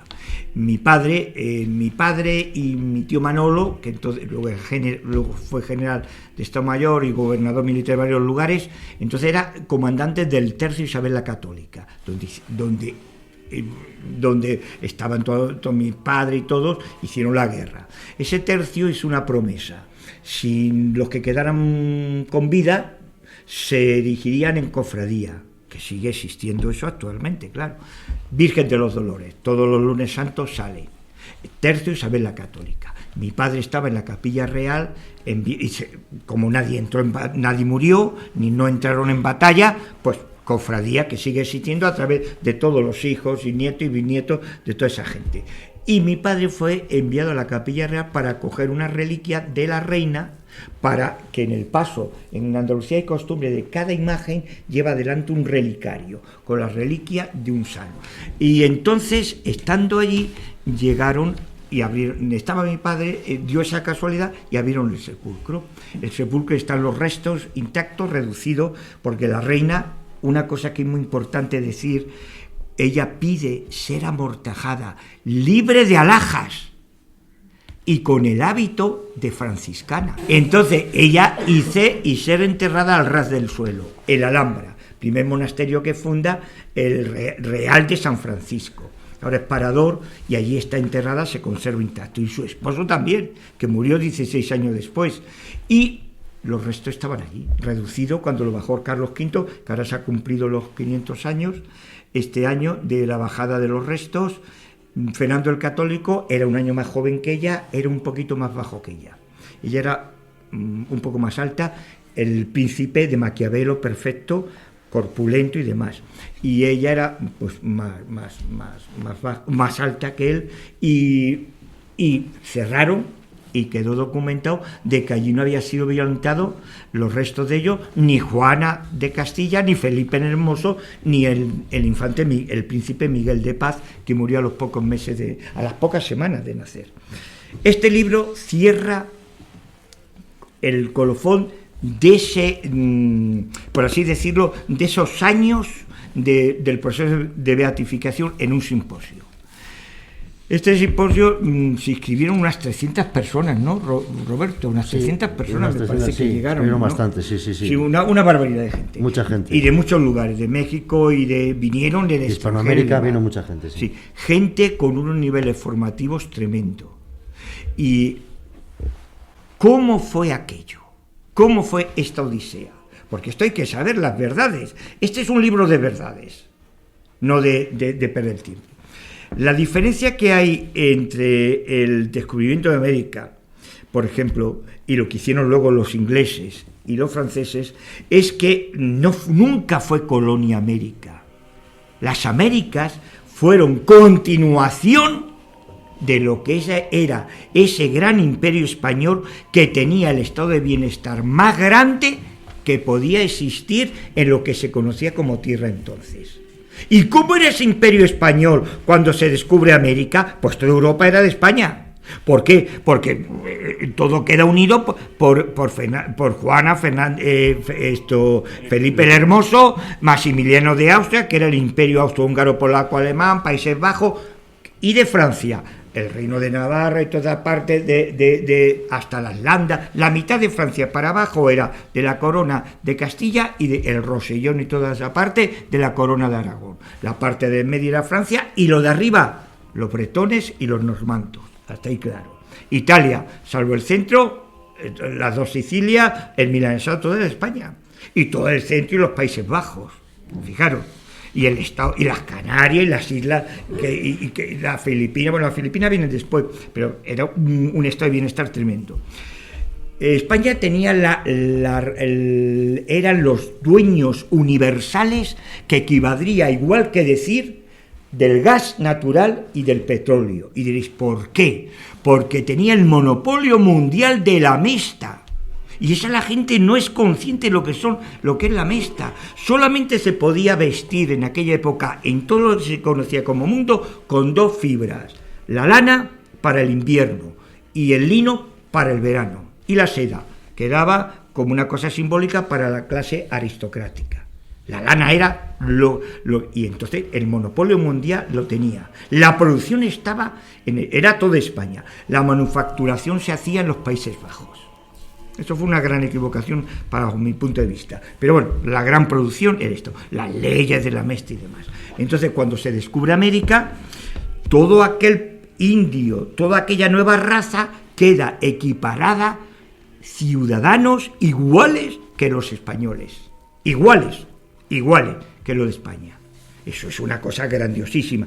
Encima ampliado por las leyes de las Indias, por el patronato regio, porque claro, la reina, cuando llegan allí los españoles, voy a hacer un inciso, cuando se llega al Vaticano, y yo invito a que conozcáis en los museos cartográficos, donde están todos los mapas originales de cada época, vamos viendo cómo era el mundo. Es que era todo agua y poca tierra. El nuevísimo continente que era Oceanía no existía, América tampoco. Y como se va descubriendo América, unos islotes, y luego se une el Polo Sur con la Patagonia, con el Polo Norte con Alaska. Es que eso es impresionante, ¿no? Pues bueno, todo ese continente, cuando llegan allí los españoles, descubren una cosa que ellos no se imaginaban. Eran dos grandes, estaba dividido en dos grandes imperios: el azteca con Montezuma, México para arriba, que llegaba hasta el Canadá y llegaba hasta casi Perú, y el de Perú, que era el Inca Atahualpa, que llegaba hasta la Patagonia, hasta la Argentina. Pero allí no había unidad. Fijaros bien, que no viene desde la época clásica de los griegos y luego del Imperio Romano. Los griegos fueron los primeros que unieron monedas, leyes, no religión, porque religión era un batiburrillo, y lengua. De hecho, todos los evangelios, toda la escritura se traduce del griego. Eso lo bebe la fuente de los romanos, que es de donde procedemos nosotros, y nosotros vivimos ya, ¿qué se estudia? Yo que estudio Derecho, el primer año de Derecho romano, y quedamos unidos con leyes, con religión, por primera vez la cristiana, con Constantino y la emperatriz Santa Elena, la emperatriz Elena, queda unido en cuatro cosas: en religión, en derecho, en lengua, en latín, y todo lo que son todas las demás cosas de leyes y demás. Bueno, José Luis, que se nos va el tiempo. Yo digo, recomiéndanos a los oyentes cómo poder leer ese libro, pero yo creo que nos lo has contado ya entero, así que no hace falta ni que lo leamos, ¿no? ¿Cómo podemos conseguir este libro? La edición se ha agotado, y entonces estamos ya sacando la segunda, que sale para el 26, lo vamos a presentar en la Universidad Católica de Ávila, y se puede comprar a través de nuestras redes sociales, de nuestras páginas, a través de Amazon y en las principales librerías. No me he encontrado con un problema en este libro, que nos lo están pidiendo muchísimo en inglés, pero también yo cuando se hizo esto, no sé si os lo dije, cuando coordiné la edición de este libro, quedó hacer el libro digital para que pudieran tener acceso en inglés y en francés o en otros idiomas. Bueno, pues yo creo, queridos amigos oyentes y los que estéis aquí presentes, que es un buen regalo para Navidad, José Luis. Sí. Muy bien, muchísimas gracias, José Luis. Un placer escucharte.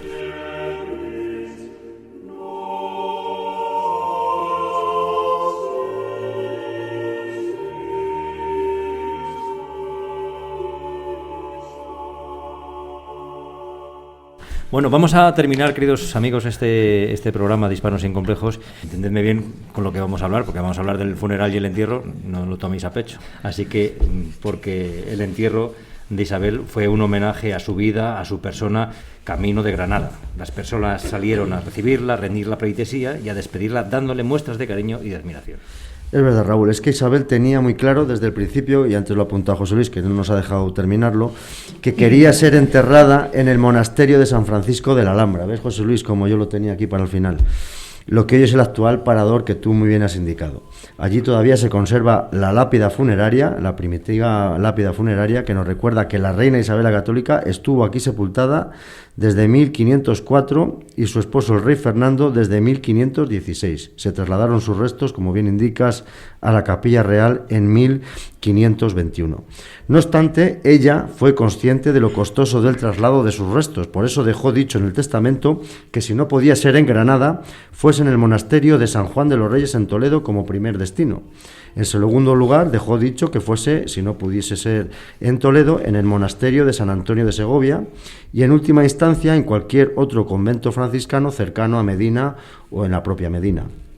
Yo personalmente pienso que es posible que supiera antes de morir que iba a ser llevada a Granada, porque deja dicho también en su testamento que una copia del mismo fuese llevado al monasterio franciscano de Granada, donde mi cuerpo, y lo dice ella textualmente, ha de ser sepultado. Por eso yo creo que ya era consciente de que iban a llevarla a Granada.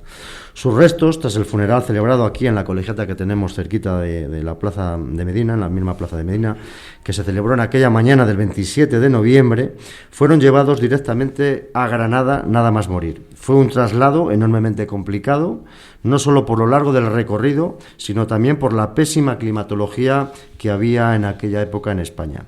Nevó muchísimo, llovió también bastante, con un frío intenso y una climatología muy adversa. Por ello se preparó con mucho cuidado el embalsamiento de su cuerpo y su féretro se cubrió con 2 fundas de cuero para protegerlo. Como hemos dicho, el cuerpo salió de aquí en la mañana del 27 de noviembre y llegó a Granada el 18 de diciembre de 1504. El camino que siguió fue el siguiente y que ahora nos relata Raúl. Salió de Medina del Campo. Este cortejo llegó a Arévalo, Cardeñosa, donde falleció su hermano el príncipe Alfonso en 1468. Pasó por Ávila, por Cebreros, muy cerca de los toros de Guisando, donde fue jurada como princesa de Asturias.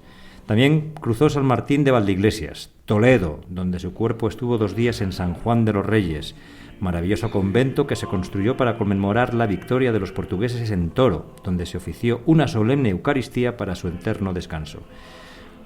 Cruzó los Llévenes, Manzanares, el Viso del Marqués, cruzaron el costoso paso de Despeñaperros, pensemos que no es como ahora, lo hicieron por el fatigoso Camino Real, y de ahí llegaron a Mengíbar, donde cruzaron un difícil Guadalquivir muy crecido debido a las lluvias, Espeluí, Torre del Campo, Jaén, y finalmente llegar a Granada para que sus restos fuesen depositados en el convento franciscano.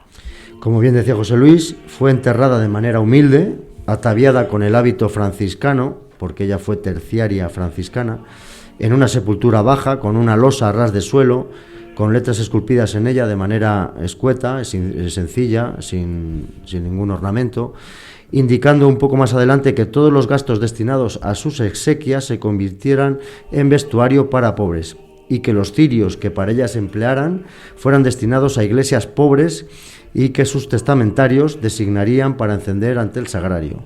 Se cumplía de esta forma la última voluntad de la reina de ser enterrada en la austeridad franciscana. Por otro lado, también debemos referir que su deseo era descansar junto a su esposo Fernando cuando éste falleciese, pues dice que si el rey eligiera otra sepultura o en cualquier otra iglesia o cualquier otro monasterio, que ella fuese llevada con él. Porque dice que el ayuntamiento que tuvimos viviendo nuestras almas juntas, espero que en la misericordia de Dios también la tengan en el cielo. Fernando cumplió su deseo al morir en 1516 y sus restos fueron llevados también con ella allí al monasterio de San Francisco.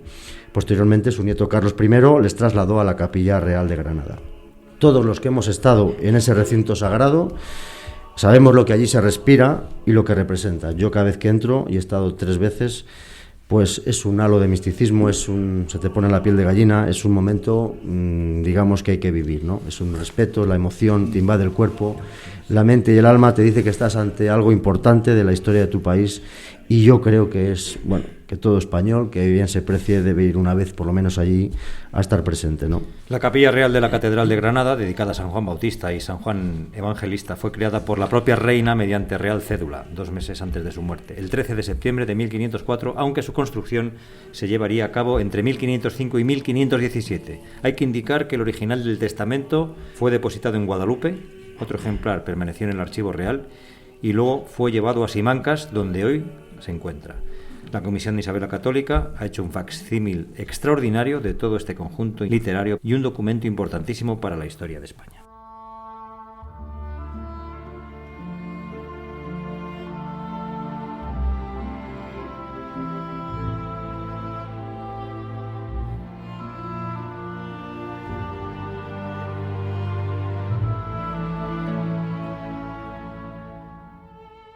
Isabel de Castilla, Isabel de Trastámara, Isabel la Católica, reina de España, de alta alcurnia doncella, noble dama.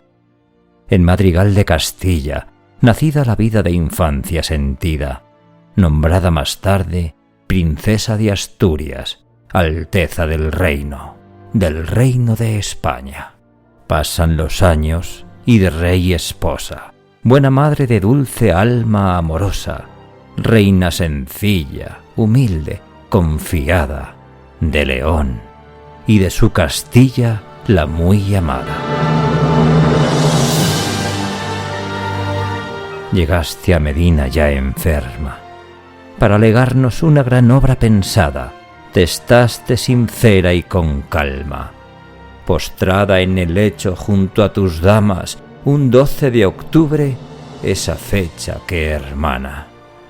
23 de noviembre, una última página, excelsa, sublime, prodigiosa, para perdonar las torpezas y sanar tu memoria, y quedarte en paz y dar esperanza al indio, al mestizo, al criollo, de esta tierra y de aquella otra tan hermana, esa que amamos y que es la América hispana.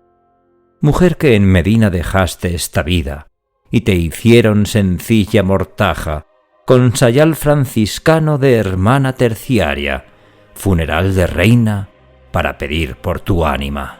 Nevaba en la ancha Castilla, y por los caminos de toda España cumplieron tu sueño, llevarte a Granada, para enterrarte en aquella tierra bendita y santa, en el suelo tras losa baja. Isabel de Castilla, Isabel de Trastámara, Isabel la Católica, reina de España, te honramos de nuevo para pedir por tu alma, mujer, esposa, madre, reina y santa, desde Asturias hasta el Mar de la Plata, desde Valladolid hasta Granada, pasando por el Perú y la Nueva España, Cartagena de Indias, Ayacucho o la Cochabamba, Manila, Sevilla, Toledo y la California franciscana. Y es que, oh Isabel, todo el mundo hispano te ama.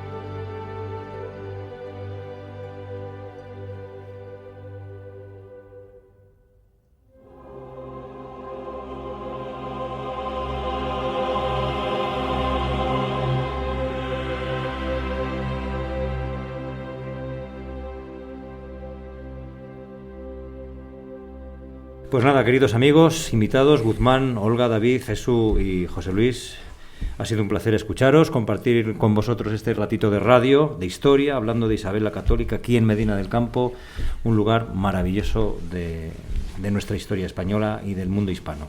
Muchísimas gracias por acercaros, como hemos dicho antes, a Hispanos sin Complejos. Aquí tenéis vuestra casa. Un abrazo. Muchísimas gracias.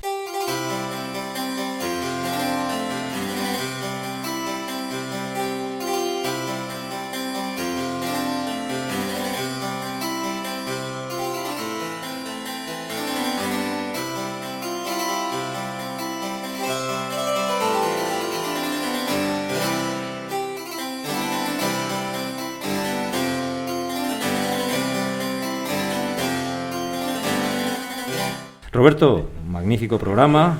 Y no sé si para concluir quieres decir algo, que ya hemos dicho bastante y tampoco queremos ni abusar. Bueno, pues simplemente por concluir decir nada, que Isabel la Católica murió para esta vida, pero su recuerdo y su legado pues permanecerán para siempre, y hoy que celebramos su 518 aniversario pues sigue estando muy presente en la memoria colectiva de todos los españoles e hispanos del mundo. Y digo todos porque está en la memoria unos para denigrarla, como hemos comprobado últimamente, derribando estatuas o quitándola de su sitio en el Capitolio de Estados Unidos, y también, por otro lado, por no reconocerla mejor el papel que ha jugado en la historia. Ella hizo la Reconquista, ella hizo la Unidad Nacional, la empresa americana, que como digo es una obra impresionante, y bueno, esa palabra tan bonita que a mí me gusta usar en vez de Latinoamérica, que es Hispanoamérica, bueno, que ha marcado un poco todo ese legado de Isabel y de Fernando y el resto de monarcas españoles que la sucedieron. Entra un rey ledo en Granada, el otro llorando va, mesando su barba blanca, grandes alaridos da.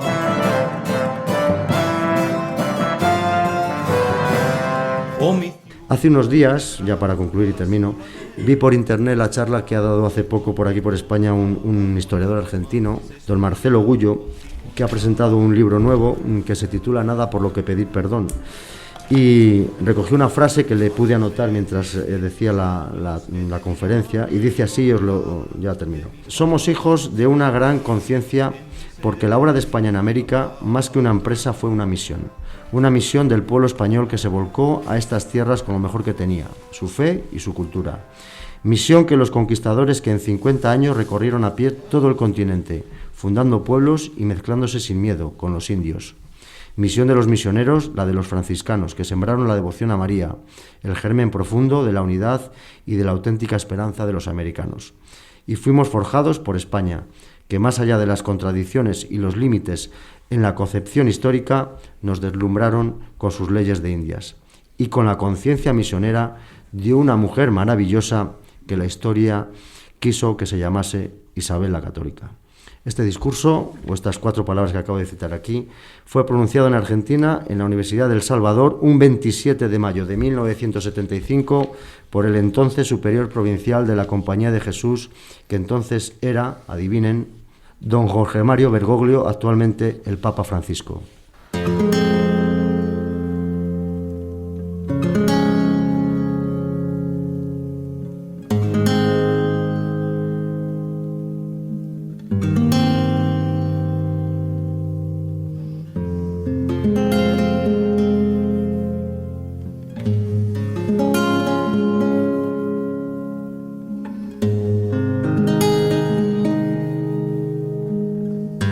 Pues para acabar este programa, queridos amigos oyentes de Hispanos sin Complejos, tenemos una sorpresa para todos vosotros, porque nos han mandado desde Estados Unidos nuestros amigos de la Sociedad Cultural Hispanoamericana de San Antonio, Texas, su testimonio, su visión sobre la reina Isabel. Os dejamos con Víctor Andrés Urbano, presidente de la sociedad.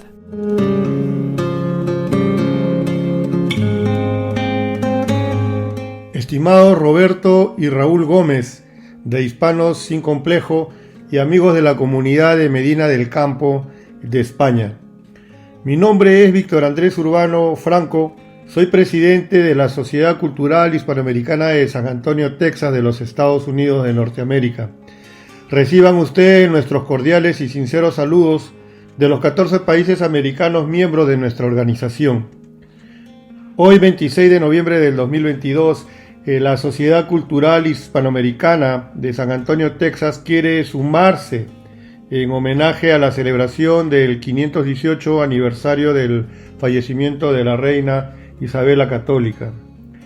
Este homenaje se fundamenta en nuestro reconocimiento a una de las mejores mujeres más importantes de España y del continente americano de ayer, hoy y siempre, quien ha dejado un gran legado en la formación de nuestras raíces hispanoamericanas, rescatando sus valores, virtudes y buena voluntad de toda una reina mujer, piadosa, humanitaria, honesta, institucionalista. Una reina estadista que supo algunas veces anteponer en sus decisiones su corazón ante la razón. Es por ello, queridos amigos, nuestro homenaje a la gloria en la memoria de la que en vida fue la reina Isabel la Católica por su legado y testamento que dejó. Larga vida a la memoria de la reina Isabel la Católica. Dios bendiga nuestra cultura. Muchas gracias.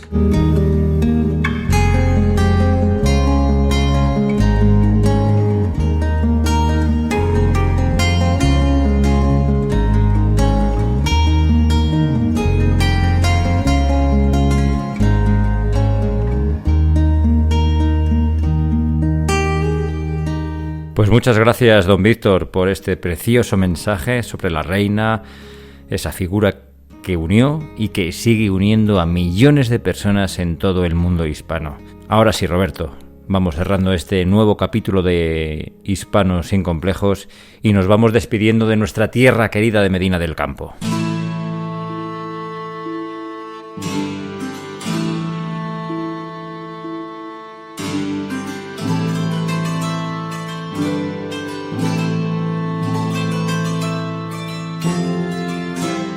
Gracias, Medina del Campo, por vuestra hospitalidad, por vuestra acogida, como bien ha dicho Raúl, a su alcalde, a su teniente alcalde.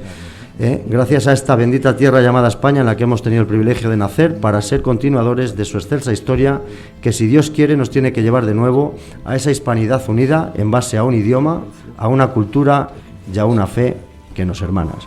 Porque en esta empresa hispana nadie se rinde, hay que seguir trabajando por ella. Pues nada, Roberto, muchísimas gracias.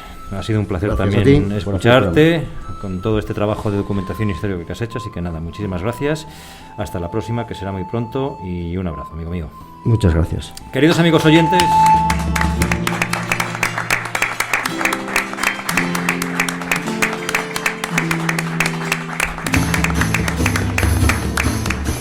Queridos amigos oyentes, espectadores que nos veis aquí en directo, ha sido un placer hablar del testamento de Isabel la Católica en este lugar histórico. Como siempre, un lujo y un placer hablar de nuestra historia sin tapujos, sin tabúes, sin complejos. Somos Hispanos sin Complejo.